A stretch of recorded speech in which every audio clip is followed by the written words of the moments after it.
Hello bachcho, so let's understand this question. The question is asking cheap and affordable credit is crucial for the country development. Explain.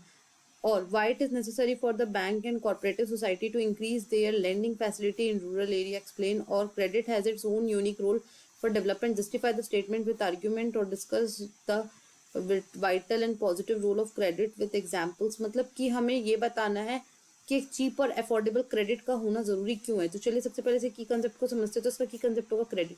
तो जो credit होता है तो सबसे पहला वो हमारा 3 चीजों में हेल्प करता है, प्रोडक्शन बढ़ाने में, प्रॉफिट बढ़ाने में और एम्प्लॉयमेंट बढ़ाने में। और ये हेल्प करता है सामने वाले पर्सन को कि वो अपना ऑन गोइंग एक्सपेंसेस और प्रोडक्शन को भी मीट कर पाए। दूसरा, अगर बहुत ही सस्ते में क्रेडिट मिलता है किसी भी पर्सन को तो वो small scale unit of industry भी लगा सकती है। तो इससे क्या होगा, जो रूरल इंफ्रास्ट्रक्चर है वो भी हमारा डेवलप होगा, एम्प्लॉयमेंट वगैरह बढ़ेगी।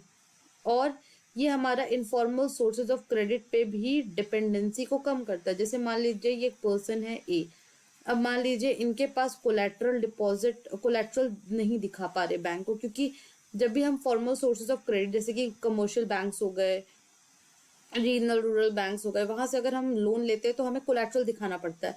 मान लीजिए ये ए है और ए जो है उनके पास कोलैटरल नहीं है, तो ये कहाँ से लेंगे लोन? ये इनफॉर्मल सोर्सेज ऑफ क्रेडिट से लोन लेंगे।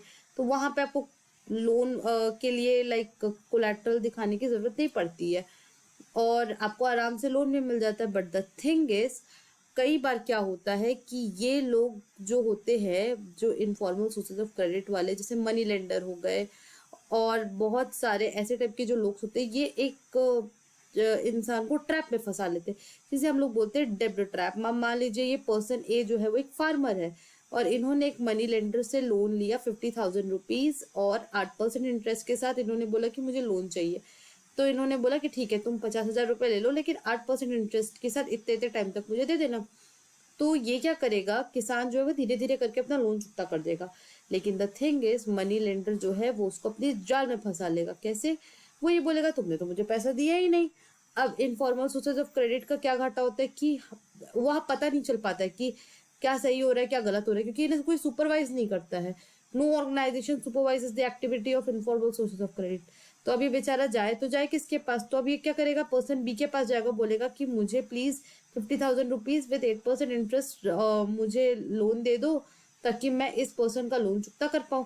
तो ये क्या हो रहा है कि इसके ऊपर लोन पे लोन, लोन पे लोन, लोन पे लोन चढ़ता जा रहा है। तो इसको हम लोग क्या बोलते हैं, डेब्ट ट्रैप बोलते हैं। ये बहुत ही विशियस ट्रैप होता है और एक बार कोई इंसान फंस जाए इसमें तो इससे निकलना बहुत मुश्किल होता है। तो अगर हमें क्रेडिट जो है वो फॉर्मल सोर्सेज से अगर बहुत ही चीप और अफोर्डेबल रेट में मिलेगा तो ऑब्वियसली सी बात है हम फार्मर्स को इस डेब्ट ट्रैप से सेव कर पाएंगे और हमारी जो डिपेंडेंसी है इनफॉर्मल सोर्सेज के ऊपर वो भी कम होगी। So I hope this question has been clear to you. Thank you and best of luck.